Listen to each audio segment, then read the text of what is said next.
All right, let's get straight into it. We are tackling two of the most critical rules for your Queensland bar exams, UCPR Rules 165 and 166. Seriously, if you get this stuff wrong, you could lose the case for your client with a single bad pleading. It's that important. So, let me just ask you this straight up. How is it possible for your brilliant, carefully constructed defense to completely tank the case before you even get near a trial?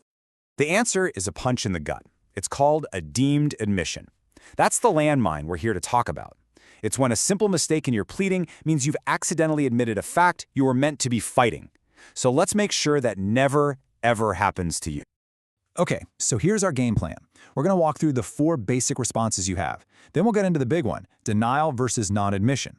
We'll cover the checklist you have to follow, the tricky direct explanation rule, the traps that catch people out, and we'll wrap it all up with a checklist you can take straight into the exam.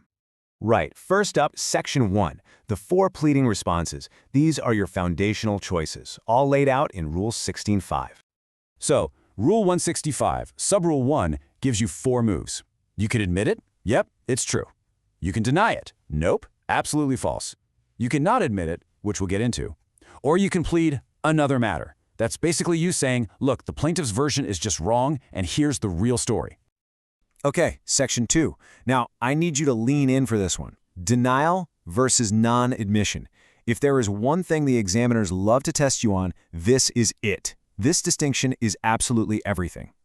Think of it like this. A denial is you coming out swinging. You're on the front foot, saying, that is false, and I'm going to bring the evidence to prove it's false. But a non-admission, that's you taking a step back.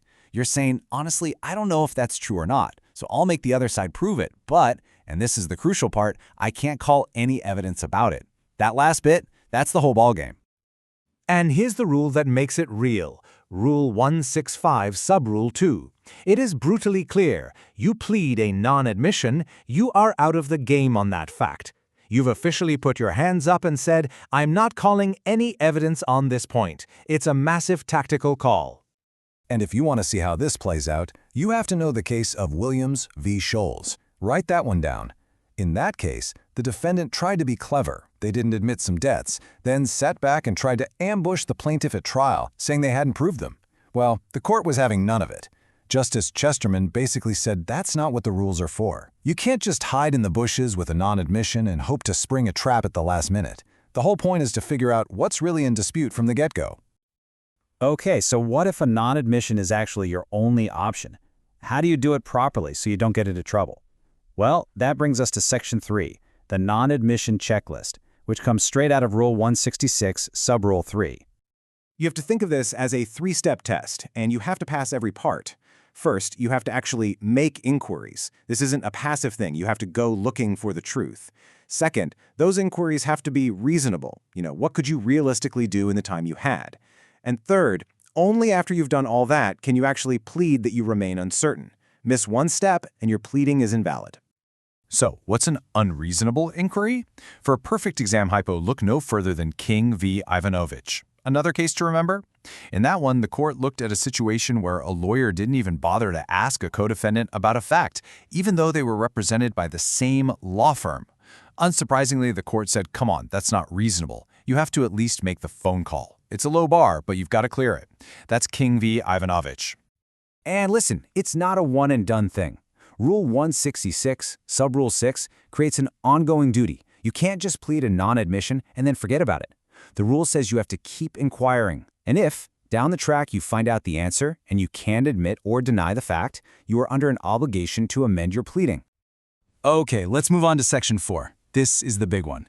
This is the rule that trips up so many junior barristers. It's the direct explanation rule, found in Rule 166, Subrule 4. There's a reason the textbook commentary calls this rule extraordinary. Here's what it says. Every single time you deny something or you don't admit something, you must give a direct explanation for why. Why do you think it's untrue, or why can't you admit it?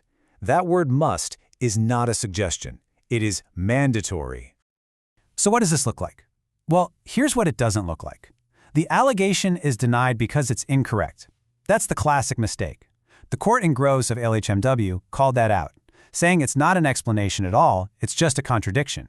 Now, for a non-admission, sometimes saying the defendant is unable to attest to the truth can get you over the line. That comes from Barker v. Linklater. But you know what the gold standard is? Don't just deny, explain why by pleading the positive case.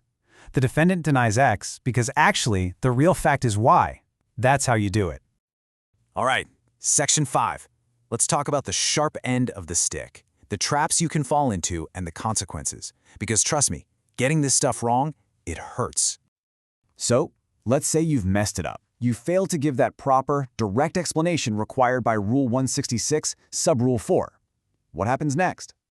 Well, the trapdoor opens. Rule 166, Subrule 5 kicks in.